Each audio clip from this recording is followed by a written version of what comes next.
Good morning, good evening, good afternoon. This is CMG Talk. This is Catherine Gallagher. How do you achieve? You're saying, Catherine, I don't know what you mean. How do I achieve? How organised, how focused are you when you set your mind to something? How do you make things happen?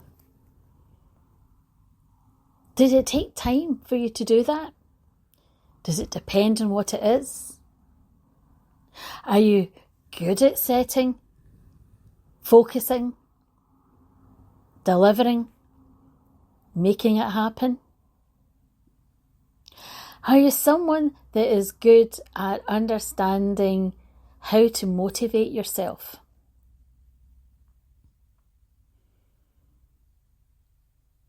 It's a question that often comes up when I work with clients. I work with many clients, and they'll often say to me, it's hard because we can often be our biggest own self-critic. We often can be the one that gets in the way of making it happen. We overthink. We put off. We doubt. And maybe we constantly tell ourselves that we're not quite ready, that maybe it's not for us, or maybe we just hope that it'll sort itself out.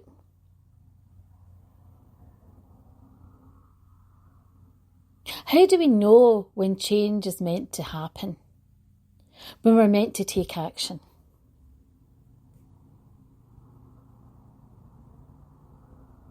Do you listen to your internal self? Do you know when it's time to take action? Are you good at processing, listening to your internal intuition?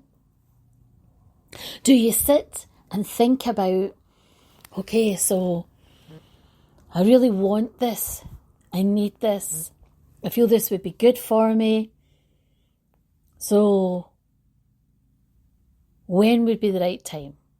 How would I like it to come into my life? Am I manifesting it? Am I visualising it? Am I doing everything that I can by creating the opportunities, being open to the opportunities? Am I writing down what I want, breaking down the steps of how to achieve it? Every choice I make, is it about making the right choices to get myself to what it is I want? Am I being honest and real with myself, but also with the people around me? Am I telling people that I am making this decision? But most importantly, am I setting down the stepping stones? Am I gaining the insight, the skills, the knowledge? Am I making the right steps so I'm getting motivated, seeing it happening, coming together? Out of sight, out of mind. It doesn't matter what we're talking about here, really. Well, it matters to you. Just as if I'm wanting to manifest, if I want to make something happen, it matters to me. I'm a very determined person. If I want something, I set my mind to it. I make it happen. I give myself deadlines. I set timescales. I look at what needs to happen, what I need, the information I need, the resources I need. That's how I achieve. People ask me, how do you manage to do so much in a day? Because I focus on how I assign my time. The best time the right time? What's the best use of my time? How much time should I give things? And I ask myself, is this the best use of my time? If I want to achieve something, then I know I need to take ownership and responsibility to make it happen. But equally, I might not be an expert.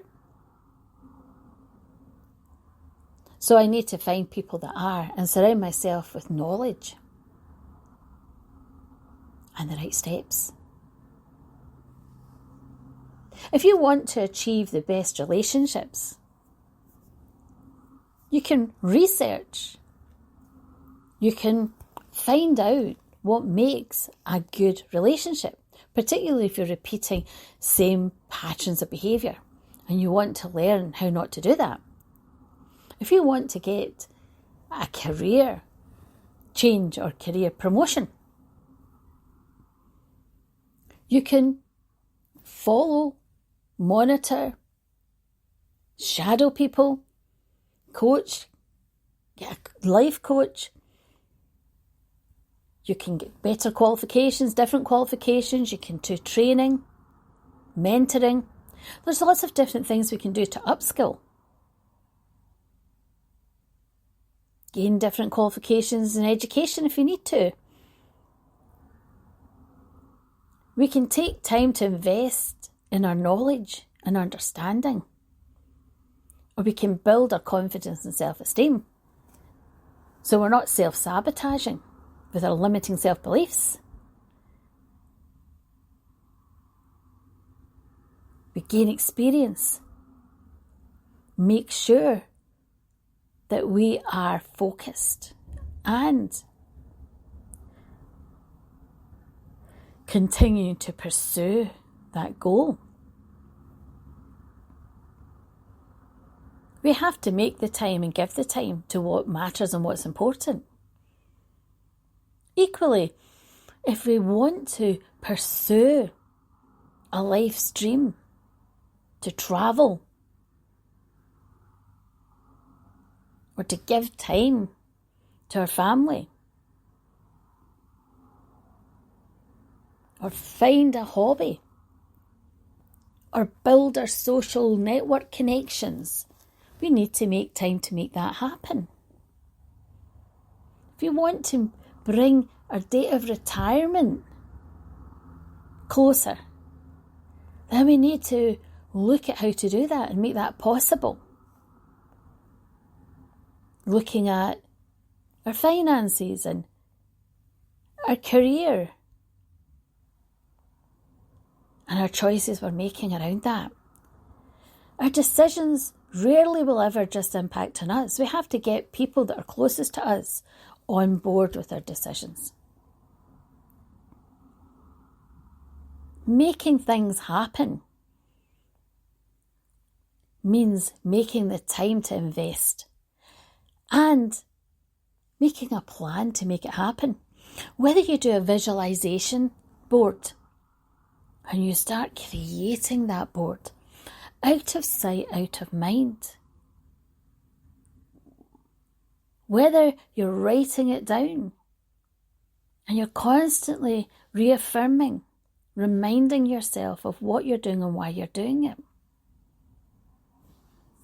Giving yourself a time scale of when it needs to be done by, when you want it by, and then working forward towards that time scale is more likely to make it happen than just having this abstract idea, which is intangible, it's not concrete.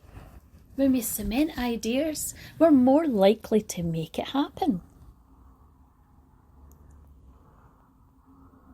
When we're focused and revisit and we constantly review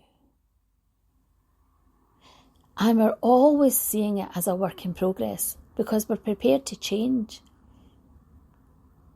Make changes to that plan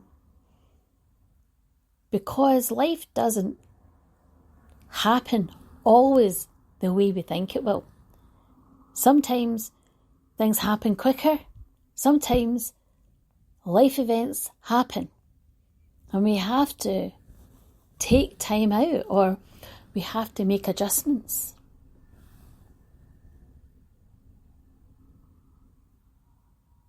I remember talking to someone and they said I can share this. And they were talking about how they wanted to have a career promotion where they were. They went on holiday with a friend. And on holiday, they met someone. On the flight back, right? This person who was flying back was coming back to visit family, but they were returning to that holiday destination. They connected on the flight.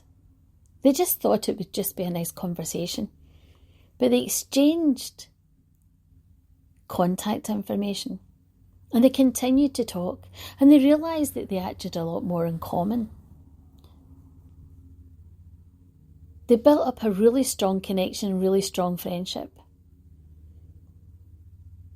They decided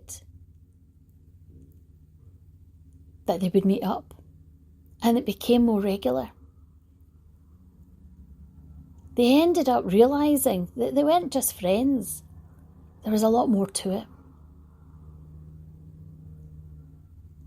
And before they knew it, they started making lifetime, longer term life goals.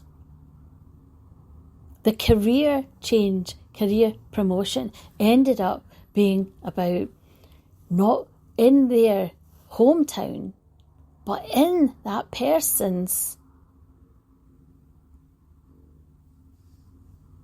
holiday destination that they visited. They decided they were relocating, and they got a new career in this other destination. They got promotion in this other place. Never imagining they would ever move. They'd always thought they would stay where their family were, they were brought up. They dared to believe, to dream, and they were prepared to move because they found someone who was a life partner, somebody they fell in love with. And that was because they met on a plane. They were returning home from a holiday, and the person they met was leaving that holiday destination, but that was where they were living. And they were coming back to visit family. They had the destination as common ground, because they both were brought up in the same place, but they had never known each other. It's just that one had moved abroad about 7 or 8 years earlier. If they hadn't met in the plane, they'd never have met. But they knew a lot about childhood things. They had a lot of commonality, values.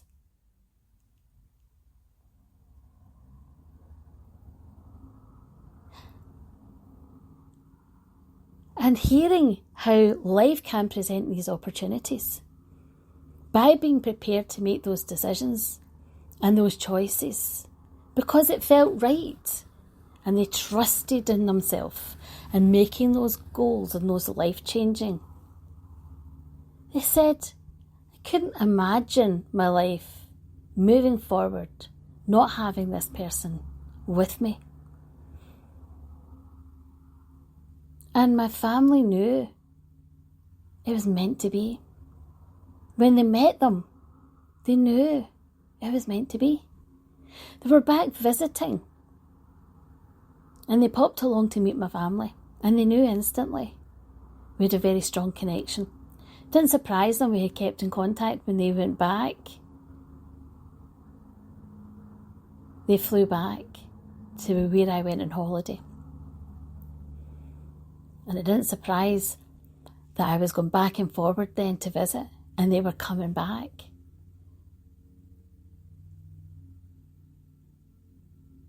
Building a life together.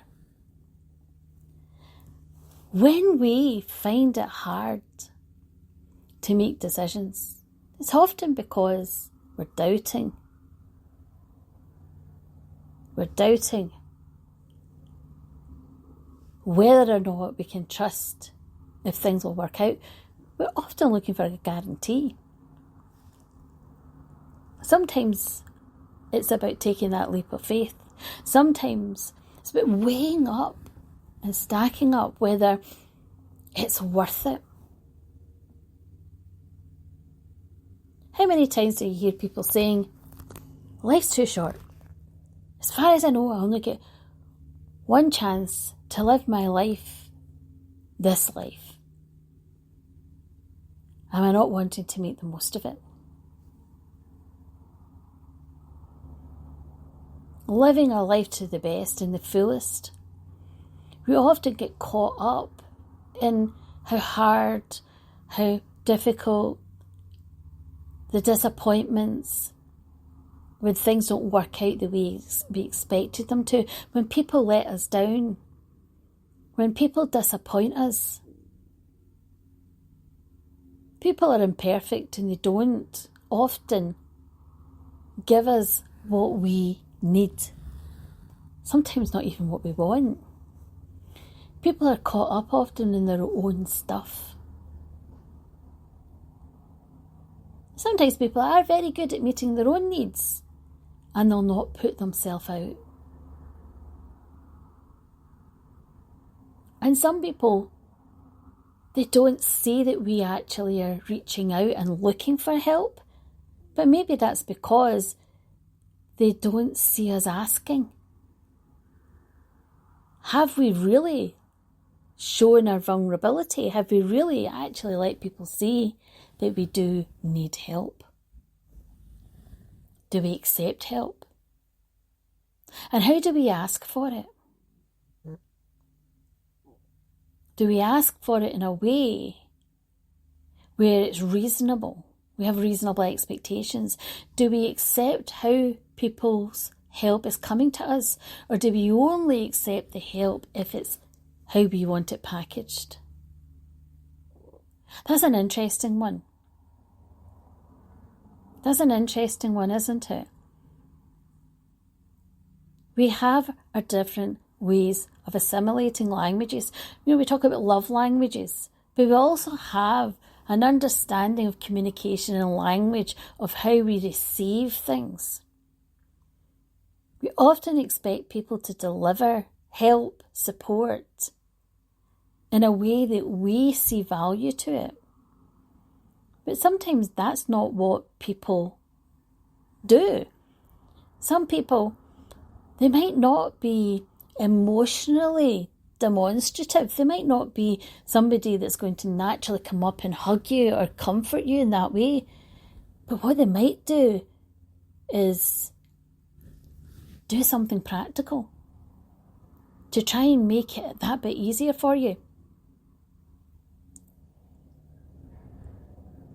They might come and tidy, or they might offer to get messages shopping for you, or they might call you and text you just to see how you're doing. They might do practical things because that's their way of showing the care. Equally, you might have people that are supportive, that are there for you in supportive ways. They might talk to you, they might be available to you to listen.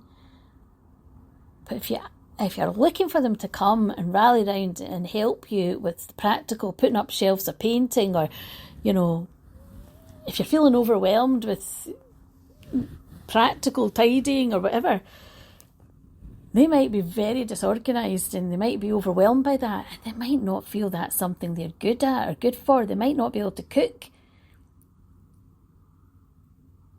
and make you something. You might not want them to, let's be honest. Be careful what you look for, right, from people. but they might give you love and care and support and kindness. People offer often what is meaningful from them. When I hear people say, I did my best, but it never seems good enough, what they're really saying is, this is me, this is how I give support. Sometimes we have to really see. And of course there are people that when you're the person that they turn to and you suddenly are struggling, they don't really like that because, well, that's not how it's supposed to be. You're supposed to be the one that's there for them. They don't really want to have to be there for you. There are people, of course, that are like that. But I think the majority of people do want to be there for us. Having that person, if we're struggling to make decisions or we're not really sure if we've got it right and we want really to talk through our perspective, talk things out. We're finding it hard to follow through on our goals or to make things happen, and we want a trusted person. It's about having that accountability person. That person that you can talk to, that you can trust, that won't go and break your trust by talking to everybody else. Someone that you can share. And they'll hold that, but they'll also hold you accountable. And they'll come back to you and say, so how's it been? And how far have you got? And I know you were saying you were going to do that, and you're still in your pajamas, or you're still not got up, and you've still not made any inroads. What's stopping you? And rather than going, oh wait a minute, and getting defensive, it's about saying, right, enough. I know I kind of lost sight, or I didn't really hold myself responsible there, and you're right, I'm going to do it now. Thanks for reminding me. I appreciate your support. When you hold someone accountable, it can be good to have an accountability person, but it's also good to have it a mutual, because then you don't get somebody who gets carried away with power. If you assign accountability, you be my accountability and I'll be your accountability person. So I know you're wanting to get more exercise, so I could help you with that. And I'm really trying to, get this done, this goal done, or this task done, and I'm trying to make this happen in my life. You could maybe hold me accountable for that. And we can support each other in these different things. Then there's more of a balance there. You're empowering each other. The power balance is there. That can be very useful. Of course, sometimes people, they get a result coach like myself, where they check in and they seek out to get that kind of accountability. I get messages sometimes saying, yep, just checking in with you. I've managed to do this, I've managed to do that. Or if not, I'll say to them, well, okay, let's reset. What's going on? And what is it? Is it information you don't have yet? Are you waiting for information? Have you activated it? Have you done this? Have you done that? And I unpack it with them. And I ask them the tough questions. Are you wanting it? Are you wanting it, bad enough? Or is it that you're procrastinating? Or is it you're sabotaging? Or what is it? You're thinking worst case scenario, you're catastrophizing. What's happening here? What's the unhelpful thinking patterns that are going on? Understanding how to make things happen, how to be a decisive person for you to achieve those things in life that that are going to enhance and improve your life, action your life. Because rarely does someone knock your door and say, here you are. You were looking for this, I've got it. Very few times in life do we ever get that knock on the door. I did say that to someone once though. I had a conversation with someone, it was a colleague at the time, and they were talking about looking for a relationship. And I said, well, it's very rarely you're going to get somebody knocking the door and say, here I am, right? I'm the person you're looking for. And we were laughing about it because they were talking about how they wanted to meet their person. And they got a knock on the door because they had a problem with their washing machine, and the person that came to fix it was, yes, you guessed it, was the guy that came to the door that they ended up dating and marrying, right? So, yes. Sometimes these things do happen, but they're very few and far between. So I always say to people, very rarely do you ever find, because occasionally you do meet. But if you were to hold on, hoping that somebody's going to knock your door and say, I've got this for you, you could be waiting a very long time. Usually we have to pursue it for ourselves. That's really what we're saying. But goal setting and decision making is really about us taking the decision to ourselves, for ourselves, and breaking it down and making it happen. Whatever that decision is. And it depends on what it is, doesn't it? If it's something that's going to enhance our life, it's easier often to do it, providing we believe we deserve it.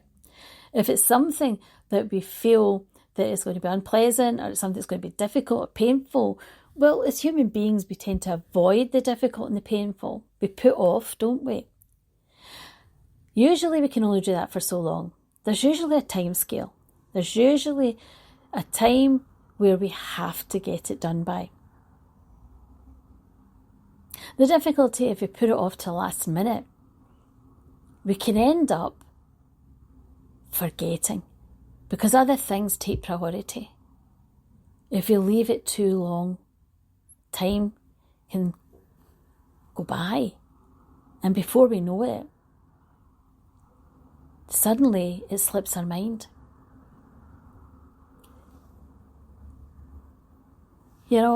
Sometimes there's no time like the present. Sometimes the present is actually a gift, and sometimes we have to see the opportunities when they're presented to us, particularly if it's going to enhance our life, or if it's actually going to make our life easier. Because what we're actually about to make a decision on is going to move our life forward. If it's to do with a relationship that's not working, if it's to do with getting, in that terrible term that often in counselling is used, getting closure, right? If it's to do with giving you peace of mind, seeking those ways of being able to move forward, getting resolution, acceptance. Acceptance for me isn't saying it's okay, it's saying that you're recognising it is what it is, it has happened. It's a form of coming to terms with. You're not saying it's okay. And in loss and grief, when we reach that stage of acceptance, we're saying, I'm acknowledging that has happened. That person has passed. They're no longer in my life. Or this situation has happened. If it's disenfranchised grief and not the death of someone. It has happened. This situation has happened. And I am now learning to live without. I'm learning to move on from. And allowing ourselves to find new, different, and happiness and joy again.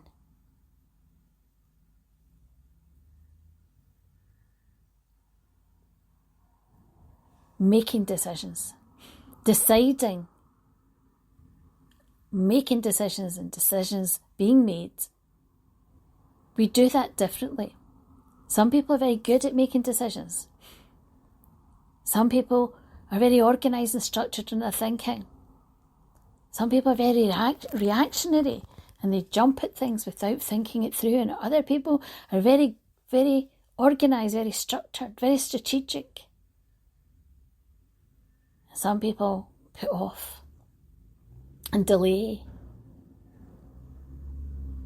Finding a way for you that helps you to make sure that you don't constantly ping pong back and forth. It's weighing up the best decision.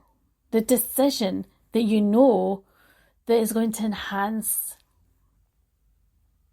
your life. The decision you know that will be a decision that is going to make your life, your quality of life, better. Surely that's what we look for in decisions. Or easier, safer, more productive.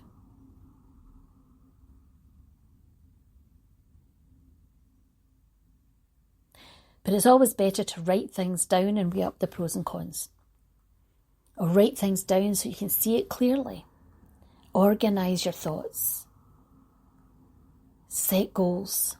Give timescales. Weigh up the pros and cons. Talk it over with a trusted friend. If you need to, consult with a professional. But if you don't make decisions, life has a way of bringing that to a head anyway. And sometimes we don't get the decision the way we want it to. Take back control and make a decision on the life event if you're stuck. Because being stuck is the worst thing. Uncertainty is never helpful. Not knowing is what people struggle with when it comes to decisions. It's better that you are ahead of it and you are the one that has the choice and makes the choice. Thanks for listening. This is CMG Talk. This is Catherine Gallagher. As always, I am your host, and if you're interested in coming on and talking about a particular subject yourself, please feel free to message me. This is Step Up CMG, and this is Catherine here. If you're interested in coming and listening to any of my talks, then feel free to message me again at stepupcmg@xln.co.uk, and I can, of course, give you a link to my up-and-coming talks. Remember to like, share and download all the episodes so you don't miss out on them, and you will be able to subscribe so you don't miss out shortly if you can't do already. Thanks again and take good care. Until next time.